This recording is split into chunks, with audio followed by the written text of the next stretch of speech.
Hello மக்களே, welcome to middle class gully cricketers. Hello Kishore bro. So இன்னைக்கு நம்ம எதுக்கு வந்திருக்கோம் அப்படின்னா, ஆல் எக்ஸைட்டட் செமிஃபைனல் செகண்ட் மேட்சோட ரிவ்யூக்கு தான் வந்திருக்கோம். ஸோ யாரு வந்துட்டு இந்தியா கிட்ட வந்துட்டு கப்பை வந்துட்டு விட்டு கொடுக்க போறாங்க அப்படின்னு பார்த்ததுல வந்துட்டு சவுத் ஆப்பிரிக்கா வர்சஸ் நியூசிலாந்துல சவுத் ஆப்பிரிக்கா ரொம்ப கஷ்டப்பட்டு மேட்சை வந்துட்டு லூஸ் பண்ணிட்டாங்க. ஆஸ் எக்ஸ்பெக்டட், என்ன சொல்றது, ஒரு சோக்கிங் எல்லாம் நடந்துட்டு இருந்துச்சு. ஆனா அந்த டீம்ல ஒருத்தர் மட்டும் நான் சோக்கே பண்ண மாட்டேன், நான் வந்துட்டு எனக்கு தெரியும் எவ்வளவு கஷ்டப்பட்டாவது ஏதாவது பண்ணுவேன்ட்டு நம்ம வந்துட்டு 2023 செமிஃபைனல்ஸ்ல பார்த்தோம். வேர்ல்டு கப் செமிஃபைனல்ஸ்ல அங்கேயும் அந்த மனுஷன் செஞ்சுரின்னு அடிச்சு ஏதோ கஷ்டப்பட்டு ஒரு நல்ல ஸ்கோர் கொண்டு வந்தாரு. இப்போ வந்துட்டு இந்த மேட்சுமே வந்துட்டு ரொம்ப ஒரு என்ன சொல்றது, ஒரு 100 ரன், ஒரு 80 ரன்ஸ்ல வந்துட்டு தோத்து போகாம இருக்கிறதுக்கு ஒரு 50 ரன்ஸ்ல டீசெண்டா தோத்து போனோம் அப்படிங்கிறதுக்காக கடைசியில வந்துட்டு அந்த மனுஷன் வந்துட்டு கஷ்டப்பட்டு அடிச்சாரு, டேவிட் மில்லர். ஸோ என்ன சொல்றது, நல்லா ஆடிட்டு இருந்தாங்க. நல்லா வந்துட்டு அதேதான், நாங்க வந்துட்டு எங்களோட வாட்ஸ்அப் குரூப்ல வந்துட்டு நானும் இவரும் டிபேட் பண்ணிட்டு இருந்தோம். நான் வந்துட்டு சவுத் ஆப்பிரிக்கா தான் வின் பண்ணுவாங்க, சவுத் ஆப்பிரிக்கா வந்துட்டு இது பண்ணிடுவாங்க அப்படின்னு சொல்லிட்டு இருந்தேன். அவர் ஃபர்ஸ்ட் ஹாஃப் முடிஞ்ச உடனே கன்ஃபார்ம் பண்ணிட்டாரு, 350 போயிடுச்சுன்னா வந்துட்டு செகண்ட் டீமுக்கால சேஸே பண்ண முடியாதுன்ட்டு. வழக்கம் போல கிஷோர் ப்ரோ தெரியும், நோன் ஃபார் ஸ்டாட்ஸ்ல வச்சு என்ன அடிச்சுக்கிட்டு இருந்தாரு. 300க்கு மேல சேஸ் பண்ணதே இல்லை சவுத் ஆப்பிரிக்கா, ஒரே வாட்டி தான் சேஸ் பண்ணியிருக்காங்க, அது இதுன்னு எல்லா ஸ்டாட்ஸையும் சொன்னாரு. என் தலைவன் பவுமாவும் வேண்டர் டசனும் ஆடுறதை பார்த்துட்டு கொஞ்சம் அவருக்கே கொஞ்சம் இதுவாச்சு. 6 ரன் ரேட் எல்லாம் ஆடுறானுங்களே, ஐயோ எங்க ஏதாவது பண்ணிடுவாங்கன்ட்டு. கடைசியில பார்த்தா எல்லாம் சடன்னு சரிஞ்சிட்டு போயிட்டாங்க. என்ன சொல்றது, எக்ஸ்பெக்ட் பண்ணாத பவுமா வேண்டர் டசனே கொஞ்சம் நல்லா விளையாடும் போது கிளாசன் இன்னும் ஒரு 60-70 ரன் அடிச்சு கொடுத்துட்டு போயிருந்தாருன்னா மேட்ச் இன்னும் கொஞ்சம் என்ன சொல்றது ஈஸியா இருந்திருக்கும், சவுத் ஆப்பிரிக்கா சைடு வந்திருக்கும். ஏன்னா இப்ப விக்கெட்ல ஒண்ணுமே இல்லை. விக்கெட் வந்துட்டு ஒரு ஒரு பேட்டிங் விக்கெட் வழக்கம் போல என்ன சொல்ற ஹைவே தான் அது. அதுல வந்துட்டு அசிஸ்ட் இது ஒன்னும் இல்ல. நல்லா போடுற கேசவ் மகராஜும் அடி வாங்குறாரு, பிரேஸ்வெல் சாண்ட்னர்லாமும் அடி வாங்குறாங்க. அதனால வந்துட்டு அது என்ன விக்கெட்னே தெரியல. இப்ப நியூசிலாந்து சைடை பத்தி பேசணும்னா, லைக் என்ன சொல்றது, அவங்க வந்துட்டு கரெக்டா ஆடினாங்க. பீடாக் சொன்ன மாதிரி வந்துட்டு அந்த 11 to அந்த 20 to அந்த 10 to 30 வரைக்கும் அந்த நடுவுல மிடில் ஓவர்ஸ்ல வந்துட்டு நல்லா நெகோசியேட் பண்ணாங்க. ரச்சின் ரவீந்திரா ஃபர்ஸ்ட் நல்லா அடிச்சிட்டு இருக்கும்போது கேன் வில்லியம்சன் டைம் எடுத்து ஆடினாரு. பட் கடைசியில கேன் வில்லியம்சன் வந்துட்டு அது காம்பன்சேட் பண்றாரு. கடைசியில 4 அடிச்சு, இந்த ரேம் ஷாட்ல எல்லாம் 4 அடிச்சாரு. ஸோ அதனால என்ன சொல்றது, நல்லா ஆடிட்டு இருந்தாங்க. அவர் தான் first player in New Zealand to hit 14,000 international runs அப்படின்னு நினைக்கிறேன். So first player to do that. So congratulations for that. And நமக்கு எல்லாருக்கும் தெரியும், 40 ஓவருக்கு மேல கிளென் பிலிப்ஸ் வந்தா அவர் என்ன பண்ணுவாருன்ட்டு. நான் தான் கிஷோர் ப்ரோட்ட சொன்னேன், கடைசி 5 ஓவர்ல கிளென் பிலிப்ஸ் வந்தா அவர் ஒரு 50 ரன், ஒரு 60 ரன் அடிப்பாருன்னு. அதே மாதிரி ஒரு 47-48 நேற்று அடிச்சாரு. 362 வந்துட்டு என்னைக்குமே வந்துட்டு செமிஃபைனல்ஸ் மாதிரி ஒரு இதெல்லாம் சேஸ் பண்றது கஷ்டம் தான். பட் மேபி நம்ம பார்த்துருக்கோம், ஒரு 436 சேஸ் பண்ண டீம் இது. ஸோ அந்த 436 மாதிரி இந்த 362 சேஸ் பண்ணுவாங்கன்ட்டு இது பண்ணியிருந்தேன். கடைசியில சவுத் ஆப்பிரிக்காவும் சரண்டர் ஆயிட்டாங்க, நானும் கிஷோர் ப்ரோட்ட சரண்டர் ஆயிட்டேன். சொல்லுங்க கிஷோர் ப்ரோ, எப்படி போச்சு உங்க இனிஷியல் தாட்? சொல்லுங்க மேட்ச் பத்தி. இனிஷியல் தாட்ஸ் வந்து ஃபர்ஸ்ட் டாஸ் தான். Toss plays vital role and who bats well they win the மேட்ச்ன்றத செமிஃபைனல் 1 ப்ரூஃப் பண்ணிச்சு, செமிஃபைனல் 2 ப்ரூஃப் பண்ணிருக்கு, ஃபைனலும் அதான் ப்ரூஃப் பண்ண போகுது. அதுக்கப்புறம் வந்து எனக்கு லீக்லயே வந்து ரச்சின் அவ்வளோ சீப்பால அவுட் ஆக மாட்டானே, எப்படி அவுட் ஆனான்னு பார்த்தா அதுக்கப்புறம் தான் தெரியுது பாலே எப்படிப்பட்ட பால்னு சொல்லிட்டு. ஸோ அந்த பையனை விக்கெட் எடுக்கணும்னா கொஞ்சம் யோசிக்கணும், டாக்டிக்ஸால யோசிக்கணும். அவுட் சைடா பால் போட்டு நம்ம நேட்டே அந்த மாதிரி எரர் பண்ண வச்சுதான் அவுட் பண்ண வச்சாங்க. இல்ல நல்லா ஆடி இருப்பாங்க. இன்னும் நேற்று அவங்க ஒரு பிளானோட வந்தாங்க. அந்த பிளானை வந்து அவுட் ஆஃப் தி பாக்ஸ் அடிச்சு தும்சம் பண்ணது கேன் வில்லியம்சன். பாரபட்சமாக மகாராஜாவுல மிட் விக்கெட்ல 3 6 கிட்ட வாடி போட்டாரு. நேற்றுதான் முதல் 3 6 அடிச்சிருக்காரு அவரு. அது அன்எக்ஸ்பெக்டட் மூவ். ஸோ பேட்டிங் வந்து எல்லா செக் பாக்ஸும் கிளிக் பண்ணிட்டாங்க. அந்த மாதிரிலாம் ஸ்ட்ரைக் ரேட்ல டேரல் மிச்சல் ஸ்ட்ரைக் ரேட்ல ஆட்டாங்கன்னா அன்னைக்கு நம்ம குரூப்ல பேசுற மாதிரி தான். இந்தியா கிட்ட ஆடின ரிவர்ஸ் டிப் 6 ரிவர்ஸ் டிப் ஆடினவர் நேற்று ஒன்றா ஆடினாரு, அதுவும் 4. ஸோ நீங்க ட்ரை பண்றத லீக்ல தான் பண்ணணும், நாக் அவுட் மேட்சஸ்ல பண்ணக்கூடாது. அதை அவங்க கிளீனா யோசிச்சு எல்லா ட்ரையும் பண்ணிட்டாங்க. இப்போ ஆல்மோஸ்ட் ஒரு செட்டில்டு டீம்.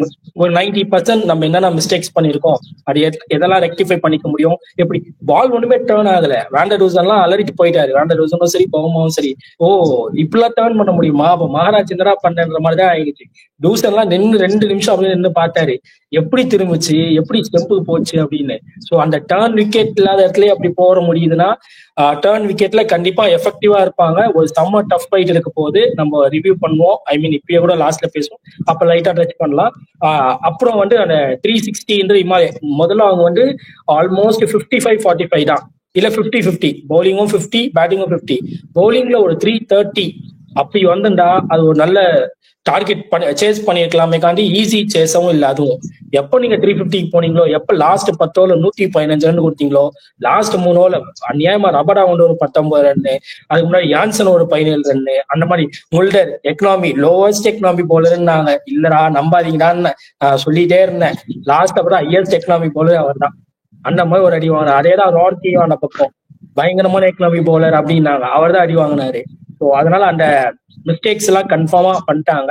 அதுக்கப்புறம் இந்த பக்கம் வந்தோடனே ஒரு நல்ல ஸ்டார்ட், அன்பார்ச்சுனேட் நிக்கல்டன் அது எக்ஸ்ட்ரா பவுன்ஸ் குட் பால்.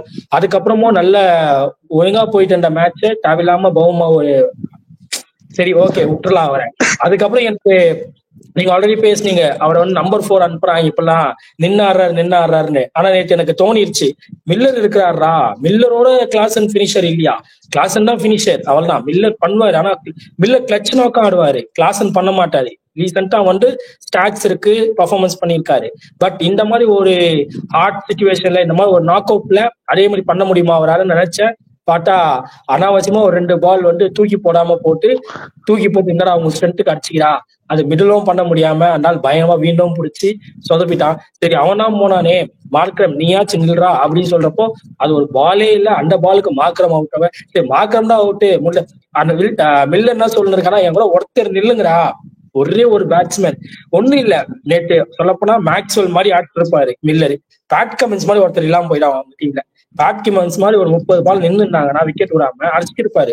லாஸ்ட்ல வந்துட்டாங்க, இன்னும் ஒரு பிளேயர் ஒரு விக்கெட் விடாம ஆடினாங்கன்னா ரன் சேஸ் பண்ணிருக்கோம்ல. ஏன்னா ரபராவே ஒரு 20 பால் ஆடி இருக்காரு. அந்த 20 பால் மார்க்கிறமோ இல்ல, அதுக்கு முன்னாடி யான்சன் ஒரு 7 பால் 8 பால் ஆடினாரு, முல்டர் ஒரு 8 பால் ஆடினாரு, மொத்த செட்டியால 40 பால். அந்த 40 பால் மார்க்கம் கிட்ட இருந்தா 20 பிரிச்சுன்னு இருந்திருப்பாங்க. இல்ல ஆக்சுவலா நீங்க சொல்றது கரெக்ட்.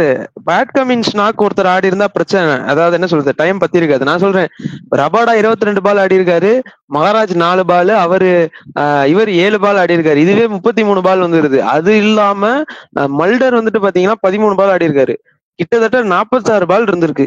கிளாசன் மட்டும் கொஞ்சம் டைம் எடுத்து அந்த 44 பால் ஆடி இருந்தாருன்னா மேட்ச் பினிஷ். அதுதான் அந்த பாயிண்ட் தான் எடுத்து வைக்கிறேன். நான் ஒரு மாதிரி ஸ்லோ நிக்க சொன்னேன். அவர் அந்த இடத்துல நிக்க சொல்லாம சிங்கிள்ஸ் ரொட்டேட் பண்ண பண்ணிருப்பாங்க, நிறைய ரொட்டேட் பண்ணாரு. மேக்ஸ்வெல் பாத்துக்கிறேன்னு சொன்னாரு. அந்த மாதிரி இங்க ரொட்டேட் பண்ணிருந்தாலும் மேட்ச் அவங்க ஆல்மோஸ்ட் நாங்க சோக்கர்ஸ், அந்த சோக்கர்ஸ்ல நீங்க 10 பேரும் சோக்கர்ரா, நான் ஒருத்த மட்டும் இல்லறான்றது அவர் ப்ரூவ் பண்ணினே இருக்காரு. நான் 2024 ஃபைனலி அதான் சொல்வேன், அந்த லைன் இஷ்யூ இல்லைன்னா அன்னைக்கும் அவர் சோக்கர் இல்ல. அதே மாதிரி 2023, அதே மாதிரி 2017, 2021 எத்தனை நாக் அவுட்ஸோ அது எல்லாத்துலயுமே அவர் தான் ஒரு ப்ரூவன் கேண்டிடேட்டா இருக்காரு டீமுக்கு. அதுக்கப்புறம் அவுட் ஆயிட்டு போய் டக் அவுட்ல போயிட்டு பேரை தூக்கி அடிக்கிறதோ தலையை போயிட்டு முட்டிக்கிறதோ என்னது, அதை முதல்ல இங்கேயே உள்ளே நின்று பேஷன்ஸா ஆட்டு போயிருந்தேனே. கேம் ஆட்டாங்க நியூசிலாந்து, அது குறையே சொல்ல முடியாது. பயங்கரமான கேம் சூப்பரா ஆட்டாங்க. எப்ப யாருக்கு கொடுக்கணும் அதெல்லாம் கமெண்ட்ல சொல்லினே இருந்தாங்க. ஐயோ மேட் ஹென்ரி இன்ஜுரி, அவன் 5 ஓவர் நிக்குது, கொஞ்சம் பேஷன்ஸா ஆடுங்கடா, கொஞ்சம் நில்லுங்கடா, நீங்க மேட்ச்ன்றா. யாரு ரச்சின் எல்லாம் போட முடியுமா? 5 ஓவர் நிக்க வைக்க முடியுமா? கிளாசனோ இல்லைன்னா மார்க்கிறமோ இல்லைன்னா மில்லர் 3 பேர்ல 2 பேர் ஸ்ட்ரைக்ன்றாங்கண்ணா. கிளாஸ்ல வந்து அந்த பையன் போட்டு நிக்க வச்சிட்டான். கிளாஸ் என்னன்னா குத்துருப்பாங்களா ரச்சினுக்கு ஃபர்ஸ்ட்? நான் கேட்கறேன். அதுதான் கமெண்ட்ரில சொன்னாங்க, இன்ஜுரி ஆயிட்டாரு ஆனா கிளாஸ் அவுட் ஆயிட்டாரு. Rachin Ravindra 5 over, Glenn Phillips 3 over, அதுதான் பிரச்சனை. அதனால இந்த பேட்ஸ்மேன் யாராச்சும் மார்க்கிறமோ முல்டரோ என்னன்னாங்கன்னா கண்டிப்பா அவங்க எல்லாம் ஓவர் கடிச்சிருக்காரு, அடிச்சிருப்பாங்க. மார்க்ரம் குட் ஹிட்டர் இன் ஸ்பின், அதுவும் ஆஃப் ஸ்பின் எல்லாம் போட்டு அடிப்பாரு. கிளென் பிலிப்ஸ் போற ஆஃப் ஸ்பின்ல அடிப்பாரு. மில்லர் என்ன பண்ணிருப்பாரு, எனக்கு வருதுடா லெஃப்ட், அப்படியே ஸ்வைட் அடிக்க வேண்டியதானா அடிச்சிருப்பாரு. சரி ஓகே, அவங்க பண்ற தப்பா அகின் பண்ணிட்டே இருக்காங்க. விக்கி போன வேர்ல்டு கப்போட ஹோப் விட்டுட்டான். நான் அட்லீஸ்ட் இந்த வேர்ல்டு கப்புக்கு ஹோப் கொடுத்தேன். மறுபடியும் இல்ல நீ ஹோப் எல்லாம் வைக்காதரா, 140 crore என்டையர் வேர்ல்டே ஹோப் வைக்காதீங்கன்ற மாதிரி ப்ரூஃப் பண்ணிட்டாங்க. பரவாயில்ல, அவ்வளவுதான் சொல்லணும். ஆக்சுவலா நான் வந்துட்டு எங்க மேட்ச் வந்து திரும்பிச்சு அப்படின்னு நினைக்கிறேன்னா, சவுத் ஆப்பிரிக்காவோட லாஸ்ட் 10 overs அவங்க பவுலிங்லேயே வந்துட்டு மேட்சை விட்டாங்கன்னு தான் சொல்லணும். ஏன்னா ஒரு மாதிரி வந்துட்டு 40 overs 260 சம்திங் இருந்தாங்க, 260 250 இருந்தாங்க. மேபி வந்துட்டு கொஞ்சம் பவுலர்ஸ் பெட்டரா போட்டு இருந்திருக்கலாம் தான் நான் சொல்றேன். லுங்கி இங்கிடியா இருக்கட்டும், இவர் மல்டரா இருக்கட்டும், யான்சன் ஆக்சுவலா நல்ல பவுலர் தான், பட் நேத்து ஒரு ஒன் பேட் டே ஆயிடுச்சு அவருக்கு. அதனால அதுக்கு என்ன சொல்றது, ஒரு மாதிரி டீசென்ட் பவுலிங் அட்டாக் தான். மேபி நார்கியா இருந்திருந்தா சினாரியோ வேறையா இருந்திருக்கும். நார்கியா அவரோட எக்ஸ்ட்ரீம் பேஸ்னால வந்துட்டு ரபடாக்கு ஒரு சப்போர்ட்டா இருந்திருக்கும். நேத்து ரபடாவே அடிச்சிட்டாங்க. நார்கியா இருந்திருந்தாவது அட்லீஸ்ட் நார்கியா வந்துட்டு ஒரு மாதிரி நெகோசியேட் பண்ண போய் அவருக்கு விக்கெட் விட்டுருப்பாங்க. நார்கியா இல்லாதது வந்துட்டு அவங்களுக்கு கொஞ்சம் அந்த ஒரு டஃப்னஸ் தெரிஞ்சது. அண்ட் அந்த 10 ஓவர்ல இருந்து அப்படியே மேட்ச் மாறிடுச்சு. அண்ட் இவங்க ஆக்சுவலா நல்ல இன்டென்ட் காட்டினாங்க ப்ரோ. பவுமாவா இருக்கட்டும், வேண்டர்டஸ்னா இருக்கட்டும். நம்ம பாத்துருக்கோம் வேண்டர்டஸ்ன் எப்பவுமே வந்துட்டு எப்படி எந்த ஸ்ட்ரைக் ரேட்ல ஆடுறாரு, அவர் ஒரு மாதிரி என்ன சொல்றது, கொஞ்சம் கொஞ்சம் லைட்டா அப்படியே பர்சனல் மைல் ஸ்டோன்ஸ்க்காக தான் ஆடுறாரு அப்படிங்கிற மாதிரி நிறைய வந்துட்டு அவர் மேல கிரிட்டிக்ஸ் வந்துச்சு. ஏன்னா ஒரு என்ன சொல்றது, ஒரு 6 ரன் ரேட்ல ஆடணுங்கிறப்ப அந்த 6 ரன் ரேட் கூட ஆடலன்னா வந்துட்டு என்ன சொல்றது, ரொம்ப டைம் எடுத்து ஆடுறது வந்துட்டு டீமை தான் ப்ரெஷரா போடும். பட் நேற்று அவருமே நல்லா விளையாடினார். ஈவன் அவரு அந்த பவுமா வந்துட்டு அந்த ஷார்ட் பால டீப் ஸ்கொயர் லெக்ல 6 அடிச்சப்பெல்லாம் வந்துட்டு நல்லா முடிஞ்சு. இன்னைக்கு பவுமா டே நீ அந்த 436 மாதிரி சேஸ் பண்ண போறாங்கன்னு நினைச்சேன். பட் அன்பார்ச்சுனேட்லி அதுக்கப்புறம் விக்கெட் சூழ்ந்ததுதான் பிரச்சனை. அவங்களுக்கு என்னன்னா, அந்த மிடில் ஆர்டர்ல வந்துட்டு பாத்தீங்கன்னா அந்த ஒரு ரொட்டேட்டர் பண்ற ரோல் யாருமே இல்ல. அப்ப வேண்டர்டசன், மார்க்ரம், அவள் தான் முடிஞ்சு. அப்படியே வந்துட்டு இது ஸ்டார்ட் ஆயிருது. ஒரு என்ன சொல்ற, ஒரு முகமது கைஃப் ரோல், அந்த மாதிரி ஒரு ரோல் பண்றதுக்கு ஒரு ஆள் வேணும். அது இல்ல. ஏன்னா கிளாஸ் அண்ட் ஹிட்டர், டேவிட் மில்லரும் ஹிட்டர் தான். டேவிட் மில்லர்லாம் நீங்க வந்துட்டு லைக் ஒரு ஆத்தென்டிக்கா அந்த கேம் எடுத்துட்டு போறது அந்த ரோல் கிடையாது. சோ அங்க கேன் வில்லியம்சனும் ரச்சின் ரவீந்திரா பார்த்த வேலையை வேண்டர்டசன் அண்ட் இது பண்ணிட்டாங்க. பட் இன்னும் கொஞ்சம் அதை பெட்டரா பண்ணிருக்கணும் ரெண்டு பேரும். அவங்க இன்னொரு ஆளுக்கு ஒரு 100 அடிச்சிருந்தாங்கன்னா மேபி சினாரியாவே வேற.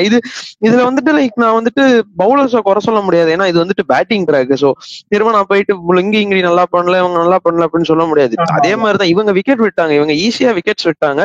மேபி நம்ம சொல்ற அந்த கடைசி அந்த ரபடா 22 பால் கிளாஸ் ஆடி இருந்தாருன்னா வேற மாதிரி மாறி இருக்கும். என்ன வேணாலும் இருக்கலாம். திரும்ப தோத்து கூட போயிருப்பாங்க சவுத் ஆப்பிரிக்கா. பட் 6 ரன்ல தோத்து போயிருப்பாங்க, இல்ல 4 ரன்ல தோத்து போயிருப்பாங்க. ஏன்னா at the end of the day balls தான் மேட்டர். ஏன்னா இந்த மாதிரி பாகிஸ்தான் மாதிரி விக்கெட்ஸ் எல்லாம் வந்துட்டு உங்களுக்கு வந்துட்டு பேட்டிங் லைக் என்ன சொல்றது, 10 பால் 28 அடிக்கணும்னா தாராளமா அடிக்கலாம் இவங்க இந்த மாதிரி பேட்டிங் ட்ராக்ல. சோ அது ஒண்ணுதான் மிஸ்டேக். சொல்லுங்க உங்க பினிஷிங் தாட் சொல்லுங்க நியூசிலாந்து பத்தி. அடுத்து அப்படியே நானும் என்னோட பினிஷிங் தாட்ல நியூசிலாந்து பத்தி சொல்றேன். நீங்க சொல்லுங்க எப்படி ஆனாங்க. நியூசிலாந்து வந்து எல்லாத்துலயுமே ஒரு குட் பர்ஃபார்மன்ஸ் கொடுத்தாங்க. கொஞ்சம் ஆனா அந்த ட்ராக் அந்த மாதிரி நான் அப்பயும் சொல்லுவேன், இன்னும் கொஞ்சம் போலர்ஸ் எஃபெக்டிவா போட்டிருக்கலாம். ட்ராக் இருக்கட்டும், பட் இன்னமும் அந்த நெகோசியேட் பண்ணாம ஆட விடாம நிறுத்திருக்கலாம். அந்த ஒர்க்கை மட்டும் பண்ணாங்கன்னா டீசன்ட் சைடு. பட் ஒரு கேம், கிளினிக்கல் கேம் எல்லாத்துலயும் டிக் பண்ணிட்டாங்களான்னா நான் இன்னும் கொஞ்சம் வெயிட் பண்ணுங்க, இன்னும் இல்ல டிக் பண்ணலன்னு தான் சொல்லுவேன். பட் சூப்பரா ஆடினாங்க, அது குறையே இல்லை. அந்த டீமுக்கு எவ்வளவு பெர்ஃபார்ம் பண்ண முடியும், அந்த பிச்சுக்கு எவ்வளவு பெர்ஃபார்ம் பண்ண முடியும்ன்றத பண்ணிடுறாங்க. அது பத்துமா ஃபைனல்ஸ்க்குனா? இல்ல, ஒரு 90% தான் பத்தும், 10% பத்தாது. ஓகே, எனக்குமே அதான் ப்ரோ. சவுத் ஆப்பிரிக்கா வந்துட்டு ஒரு 3 கேச்சஸ் வந்துட்டு விட்டாங்க. அதுல வந்துட்டு ஒன்னு வந்துட்டு லைக் டஃப் சான்ஸ். பட் அந்த 2 கேச்சஸ் புடிச்சிருந்தாங்கன்னா மேட்சே மாறி இருக்கும். ஏன்னா ஒன்னு வந்துட்டு ரச்சின் ரவீந்திராக்குன்னு நினைக்கிறேன், அண்ட் கேன் வில்லியம்சனுக்கு ஒன்னு விட்டாங்க. அதுதான் அப்படியே மேட்சை மாத்திருச்சு. ஆளுக்கு வந்துட்டு பாத்தீங்கன்னா அதுக்கப்புறம் 2 பேரும் சேர்ந்து ஒரு கேட்ச் விட்டதுக்கு அப்புறம் ஆளுக்கு 50 ரன் அடிச்சிட்டாங்க. சோ அதுவே வந்துட்டு ஒரு 100 ரன்ஸ் ஏறிடுச்சு. நம்ம தான் பார்த்தோம், நம்ம செமிஃபைனல்ஸ்லயே வந்துட்டு இந்தியா செமிஃபைனல்ஸ்லயே வந்துட்டு விராட் கோலி கேட்ச் பிடிச்சிருந்தா என்ன ஆயிருக்கும். ஸோ அந்த மாதிரி catches wins you matches. So அதனால இந்த டோர்னமெண்ட்லயே வந்துட்டு பாத்தீங்கன்னா என்ன சொல்றது, அந்த கேச்சஸ் டிராப் பண்றது வந்துட்டு ரொம்ப சிக்னிபிகண்டா எல்லாரையும் அஃபெக்ட் பண்ணிருக்கு. ஸோ மேபி அது வந்துட்டு ஒரு என்ன சொல்றது, அந்த கேட்சை விட்டனால ஃபைனல்ஸ் போற சான்ஸை மிஸ் பண்ணிட்டாங்கன்னு தான் சொல்லணும். And coming on to New Zealand, அவங்க எல்லா மேட்சுமே நல்லா தான் விளையாண்டாங்க. எக்ஸப்ட் இந்தியா மேட்ச்ல வந்துட்டு பேட்டிங்கை தவிர்த்து மத்த எல்லாத்துலயுமே வந்துட்டு பேட்டிங் பவுலிங் ரெண்டுத்துலயும் சூப்பரா எக்ஸல் பண்ணியிருந்தாங்க. இந்தியா மேட்ச்ல மட்டும் அந்த 250 சேஸ் பண்ண முடியாம இருந்துச்சு.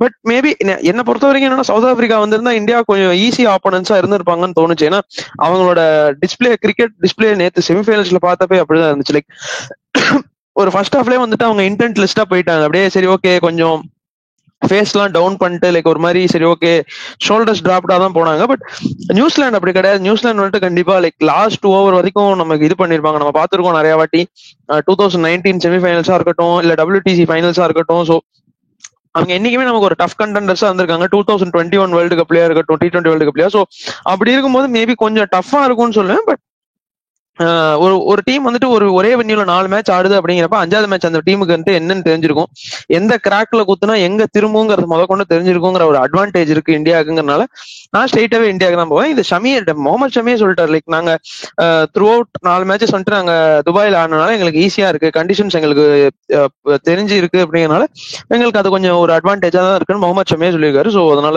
பிரச்சனை இல்லைன்னு நினைக்கிறேன்.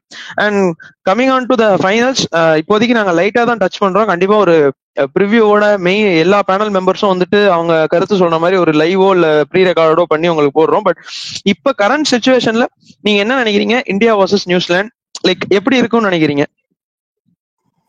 நியூட்ரல் பிட்ச் ஆண்டா டஃப் ஃபைட்டா இருக்கும், 50-50 போகும். அப்படி நியூட்ரல் இல்லாம ஆல்ரெடி இந்தியா ஆடின 4 மேட்ச் ஆனதுல ஏதோ ஒரு பிச்சு கொடுக்குறாங்க. இட் மீன்ஸ் நியூசிலாந்துக்கும் இந்தியாவுக்கு ஆடின பிச் இல்லாம பாகிஸ்தான் கூட ஆடினதோ இல்ல பங்களாதேஷ் கூட ஆடினதோ இல்ல செமிஃபைனல் ஆடினதோ அந்த மாதிரி பிச்சு கொடுத்தாங்கன்னா கொஞ்சம் ஸ்லைட் எட்ஜ் இந்தியாவுக்கு இருக்கு. பட் அவங்க நான் அகைன் சொல்றேன், ஒரு மேட்ச் ஆச்சு எங்கேயாச்சும் மிஸ்டேக்ஸ் பார்க்கணும், அந்த மிஸ்டேக்ஸா நியூசிலாந்து பார்த்திருக்காங்க, இந்தியா பார்க்கல. அது அவங்களுக்கு அட்வான்டேஜ், நியூசிலாந்துக்கு அட்வான்டேஜ், இந்தியாவுக்கு அட்வான்டேஜ் இல்ல. அது என்ன இருந்தாலும் ஏன்னா எந்த டோர்னமெண்ட் ஆச்சு எடுத்து பாருங்க, இந்தியா நாக் அவுட் மாதிரி எத்தனை மேட்ச் தோத்துருக்காங்க பாத்தீங்கன்னா 0ல இருப்பாங்க. சோ 0ல இருக்கப்பதான் அந்த நாக் அவுட்ல வரப்போ என்ன மிஸ்டேக், 2023 5th bowler 5 bowler தான், 6th bowler பாண்டியா இன்ஜூர் ஆயிட்டாரா, ரீப்ளேஸ்மெண்ட் எடுத்துன்னு வரல. ஃபைனல்ஸ் பாருங்க 5 bowler வச்சு போனீங்க, அதுதான் அங்க மிஸ் ஆச்சு. சோ எல்லா வாட்டியும் அப்படிதான், ஏதோ எங்கேயோ ஒரு மிஸ் பண்ணுவோம். அந்த மிஸ்ஸை முதல்ல தெரிஞ்சுக்கணும். அதை தெரிஞ்சுக்காம போயிடுச்சுன்னா அது சான்சஸ் இருக்கு கண்டிப்பா அதனால தோத்துருவாங்கன்னா இன்னைக்கு நான் இந்த ஃபைனலுக்கு சொல்லல. அந்த சான்சஸ் அவங்க கேப்சர் பண்ணிட்டாங்கன்னா கஷ்டமாயிரும். அதோட வேற இந்த டீம் ரைட் டு மேட்ச் மாதிரியே தான் இருக்காங்க. இந்த பக்கம் கோலியா, அந்த பக்கம் கேன் வில்லியம்சன், இந்த பக்கம் ஜடேஜாவா, அந்த பக்கம் சாண்ட்னர். அந்த மாதிரி இங்க எப்படி பிளேயரோ அதே மாதிரிதான் அங்க பிளேயர் இருக்காங்க. இங்க பாண்டியாவா ஃபாஸ்ட் பால், அங்க பிலிப்ஸ் இருக்காரு, அவரும் அடிப்பாரு. அந்த மாதிரி ரைட் டு மேட்ச் பிளேயர்ஸாவே தான் இருக்காங்க. இங்க வருண் சக்கரவர்த்தியா, அங்க பிளேஸ்வெல். வெறும் அக்ஷர் பட்டேலுக்கும் குல்தீப் யாதவ்க்குன்னா அங்க போலர்ஸ் இல்ல, அதே மாதிரி போடுறவங்க. அப்படி அவங்களும் இருந்தாங்கன்னா நான் 11 to 11 பக்காவா இருக்காங்கடா, என்ன பிச்சனா கொடுங்க நீங்க, பயங்கரமான ஃபைட் இருக்கும், 50-50 தான் கன்ஃபார்ம்னு சொல்லுவேன். அந்த ஒரு சில மிஸ்டேக்ஸ் மட்டும் தான், ஐ மீன் ஒரு சில டிஸ்அட்வான்டேஜ் நியூசிலாந்து கிட்ட இருக்கு. இவங்க கிட்ட இன்னும் எதுவும் லைட்டா கூட ட்ரையல் கூட பண்ணல. ட்ரையல் பண்ணது எப்போ பண்ணாரு பாருங்க, நம்ம ரோஹித் சர்மா எடுத்துக்கலாம். யாராச்சும் செமியில போயிட்டு ஸ்வீப் ஆடுவாங்களா, அவனா ஸ்வீப் ஸ்ட்ராங் பிளேயரா, அப்படியே கூட தூக்கி காமிச்சிட்டாங்க, கை தூக்கிட்டாங்க. அந்த மாதிரி ட்ரையல்ல எப்ப பார்ப்போம், லீக்ல தான் பார்க்கணும். அதெல்லாம் பண்ணக்கூடாதுன்னு சொல்ல வரேன். அந்த ட்ரையல் மறுபடியும் ரிப்பீட் ஆகிற போதும், ரிப்பீட் ஆகி கொஞ்சம் ஏன்னா அவங்க கிட்ட பவுலிங் லைனப்பே இல்லை. அந்த லைனப் கிட்டயே நம்ம கொஞ்சம் 48 overs வரைக்கும் வந்துட்டோம். What if some big bowlers இருந்தாங்கன்னா என்ன இருக்கும், மேபி வின் பண்ணிருப்பாங்க, அது கன்ஃபார்ம், அது ஷோர். பட் ஸ்ட்ரகிள் ஆயிருப்பாங்களே, 1 ballக்கு 4 இல்ல 6 balls 7 இல்ல 6 balls 12, அப்படி ரொம்ப கஷ்டமா இருக்குமே. அப்படியே போய் நீங்க போய் ரீப்ளேல போய் பாத்தீங்கன்னா பாண்டி அவுட் ஆகுறப்ப அப்படியே டக் அவுட்ல காமிச்சாங்க. கம்பீர் ஃபேஸ பாக்கணும், அவர் அவ்வளவு ஃப்ரஸ்ட்ரேட் ஆனாரு. முடிச்சுட்டு வர அவுட் ஆயிட்டு வர, இது 6 balls 6 runs from 12 balls நீ அவுட் ஆயிட்டு வந்தேன். சப்போஸ் 18 from 12 அவுட் ஆயிட்டு என்ன இருக்கும் டீம், ஜடேஜா அடிச்சிருப்பாருன்னு சொல்வீங்க, இல்ல ஷமி அடிச்சிருப்பாருன்னு சொல்லிருப்பீங்க. அதெல்லாமே இப்படிதான், அதுதான் அங்க காமிச்சாங்க. அதுதான் நான் அகைன் கொஞ்சம் கம்ப்ரஸ் பண்ணி சொல்லணும்னு நினைக்கிறேன். பட் மேபி அது என்னோட ஒப்பீனியனோ தாட்ஸோ ராங்கா போகுதுன்னு நினைக்கிறேன். இல்ல ஆக்சுவலா அதான் நீங்க பேசி முடிச்ச உடனே நானே சம்மரைஸ் பண்ணணும் தான் இருந்தேன். வியூவர்ஸ் எல்லாத்துக்குமே ஒரு என்ன சொல்றது, ஒரு நோட் என்னன்னா, ஒரு டிஸ்கிரிப்ஷன் என்னன்னா Kishore bro like not hatred இல்ல இந்தியாக்கு எகெயின்ஸ்டா, இதெல்லாம் சிச்சுவேஷன் சினாரியோஸ். இப்படி ஆயிருந்தா என்ன ஆயிருக்கும் நம்ம பாத்திருக்கோம். இந்தியா ஒன்னும் ஒரு ஆஸ்திரேலியன் டீம் மாதிரி இல்ல என்ன சொல்ற, ஒரு ஐசிசி ஈவெண்ட்ஸ்ல ரொம்ப டாமினேட்டடா இருந்தது இல்ல. சோ கிஷோர் ப்ரோ இத்தனை வருஷம் பார்த்த கிரிக்கெட்ல இதெல்லாம் தான் நான் மிஸ்டேக்ஸா பாக்குறேன். சோ அவர் லைக் ஒரு கப்பு ஜெயிக்கணும்னா தோத்து போய் தான் ஜெயிக்கணும், ஒரு மேட்ச் லீக்ல தோத்தாதான் ஜெயிக்க முடியும், அந்த மாதிரி லைக் பேஸ்லெஸ்ஸா சொல்ல அவர் என்ன சொல்ல வர்றாருன்னா, லேர்னிங்ஸ். இந்த மேட்சஸ்ல தோத்துட்டு ஓகே நம்ம இந்த இடத்துல வீக்னஸா இருக்குங்கிறது தெரிஞ்சா நம்ம கப்படிக்கிறது ஈஸியா இருக்கும் அப்படிங்கிறாரு. சோ இது லைக் அவர் என்ன சொல்றது, இந்தியா எகெயின்ஸ்டா ஏட்டோ சொல்லுங்க. இல்ல 2011 எடுத்துக்கலாம். 2011ல இங்கிலாந்து கிட்ட டிரா மேட்ச் அவ்வளவு டஃபா போச்சு. அப்படியே சவுத் ஆப்பிரிக்கா கிட்ட போனா பயங்கரமான ஸ்கோர், இமாலய ஸ்கோர், சச்சின் 200 அடிக்கிறாரு, யுவராஜ் அடிக்கிறாரு 320, திருப்பி அவங்க 7 விக்கெட் விழுந்துருது, இன்னும் 60 அடிக்கணும். திடீர்னு 296 நினைக்கிறேன், 296 தான் அடிப்பாங்கன்னு நினைக்கிறேன். ஓகே, பிக் ஸ்கோர், அந்த டைம் பிக் ஸ்கோர். அது திடீர்னு அல்விரோ பீட்டர்சன், ராபின் பீட்டர்சன் அவர் அடிப்பாரு 7th விக்கெட், டெய்ல் அண்டது. அப்ப யோசிப்பாங்க, ஓகே டெய்லண்டரும் வந்து ஆட வாய்ப்பு இருக்கு. அதனாலதான் ஃபைனல்ஸ்ல குலசேகர் ஆனாலும் இந்த பக்கம் ஜெயவர்தன் வச்சு நிறுத்தினாங்க. ஜெயவர்தன் பால் சாப்பிட்டாரு, குலசேகர் தான் ஹிட் போனாரு. அது ஏன் காரணம்னா அங்க நடந்த மிஸ்டேக் தான். ஓகே இந்தியா டைலண்டர்ஸும் ஆட வாய்ப்பு இருக்கு, அப்ப நம்ம அதுக்கும் அப்ரோச் பண்ணணும்னு. அந்த அப்ரோச் நான் க்ளோஸ் மேட்சா போனோம்னு சொல்ல வரேன். சப்போஸ் அந்த இந்தியா நியூசிலாந்து மேட்ச் அவங்க 200 ஆல் அவுட் ஆகாம 240 அடிச்சு லாஸ்ட் வரைக்கும் வந்து வின்னார் தோப்பாங்களான்ற மாதிரி போயிருந்தா கண்டிப்பா இங்க உட்காந்து யோசிப்பாங்க. இப்ப யோசிக்காம இருக்கும். இப்ப போயிட்டு சப்போஸ் கம்பீர் வந்து போயிட்டு சும்மா கேட்கிறாரு பாண்டியா கிட்ட, டேய் லைன் கொஞ்சம் மிஸ் ஆகும், இல்ல தல நல்லாதான் போட்டேன், தெரியாம கை மிஸ் ஆயிடுச்சுன்னா ஓகேன்றுவாங்க. ஏன்னா வின் பண்ணிருக்காங்க. அதே தோத்தாங்கன்னா, ஆமா தல கை மிஸ் ஆகுது, நான் பாக்குறேன் எந்த லென்த் மிஸ் பண்றேன்னு பாக்குறேன், ஹார்ட் லென்த்ல போடுறேன்னா பேக் ஆஃப் லென்த்ல போடுறேன்னா என்ன பண்ணணும்னு யோசிக்கிறேன்னு காண்டி வின் பண்ணிட்டா அக்செப்ட் பண்ணிப்பாங்க. ஆமா ஆமா கரெக்ட் மிஸ் ஆயிருக்கணும். அததான் மறுபடியும் நான் வந்து சொல்ல வர விஷயமே. ஸோ அதான் லைக் மோஸ்ட்லி லைக் எல்லாம் இதுவாயிடுச்சு அப்படின்னு தான் நினைக்கிறேன். அண்ட் வித் எக்ஸைட்டிங் ஒரு ப்ரிவியூவோட வரோம் நாங்க. கண்டிப்பா வந்துட்டு இந்தியா நியூசிலாந்து நல்லா இருக்கும். நம்ம பார்த்துருக்கோம் ஐசிசி ஈவெண்ட்ஸ்லாம் வந்துட்டு என்னைக்குமே இந்த டீம்ஸ் ஆடின ஐசிசி நாக் அவுட்ஸ்லாம் வந்துட்டு ரொம்ப க்ளோஸ் டு நெக்காக தான் போயிருக்கு. நீ 2023 செமிஃபைனல்ஸா இருக்கட்டும், 2019 செமிஃபைனல்ஸா இருக்கட்டும். ஸோ எப்பவுமே வந்துட்டு ஒரு நல்ல கான்டெஸ்ட் கொடுப்பாங்க. ஸோ ரெண்டு நல்ல டீம்ஸ் ஆடுது அப்படிங்கிறப்ப நம்ம முன்னாடியே பேசியிருந்தோம், either of India New Zealand or New Zealand South Africa or India South Africa, இந்த மூணுல ஏதோ ஒண்ணுதான் வரப்போகுது நம்ம ஆல்ரெடி ப்ரெடிக்ட் பண்ணியிருந்தோம். நானும் கிஷோர் ப்ரோ முன்னாடியே சொல்லியிருந்தோம். ஏன்னா இவங்க தான் குட் டீம்ஸ், இவங்க தான் வந்துட்டு என்ன சொல்றது பேப்பர்லயும் சரி பிளேயிங் லெவன்லயும் சரி கரெக்டான டீம்ஸ் வச்சிருக்காங்க அப்படின்னு பேசிட்டு இருந்தோம். ஸோ அதனால டிசர்வ் டு பி ஃபைனலிஸ்ட் தான் சொல்லுவேன் இந்தியாவும் நியூசிலாண்டும். ஸோ வித் தட் நோட் நாங்க இந்த வீடியோவை முடிச்சுக்கிறோம். கண்டிப்பா நெக்ஸ்ட் ஒரு எக்ஸைட்டிங் வீடியோல நானு Kishore bro, Vicky bro, Prasad bro எல்லாரும் வந்து ரேவந்த் ப்ரோ எல்லாரும் வந்து ப்ரிவியூ பண்றோம். அண்ட் முடிஞ்சா இஃப் பாசிபிள் நாங்க வந்துட்டு லைக் ஒரு last few hours of the finals வந்துட்டு அப்படியே வாட்ச் லாங் மாதிரி வந்துட்டு அப்படியே மேட்ச் ரிவ்யூ பண்ணலாம் அப்படின்னு ஒரு ஐடியால இருக்கும். ஸோ அதனால கண்டிப்பா உங்களுக்கு அது பிடிக்கும்னு நினைக்கிறேன். லைக், சப்ஸ்கிரைப், கமெண்ட் பண்ணுங்க. And like don't spread hatred. Like Kishore bro வந்து ஹேட்ரட் ஸ்ப்ரெட் பண்றாருன்னு நினைக்காதீங்க. நீங்க அவர் போடுற கமெண்ட்ஸ், அவர் சொல்ற வியூக்கு வந்துட்டு உங்களோட தாட்ஸ் சொல்லுங்க. பட் டோன்ட் பி ஹார்ஷ், அவள் தான். ஏன்னா கிஷோர் ப்ரோ வந்துட்டு ஹார்ஷா இல்ல, அவர் வியூவை ஷேர் பண்றாரு. ஸோ அதனால don't be harsh on that. தாராளமா உங்க கமெண்ட்ஸ் ஷேர் பண்ணுங்க. we will reply in the next video. So with that note, me and Kishore bro signing off from you.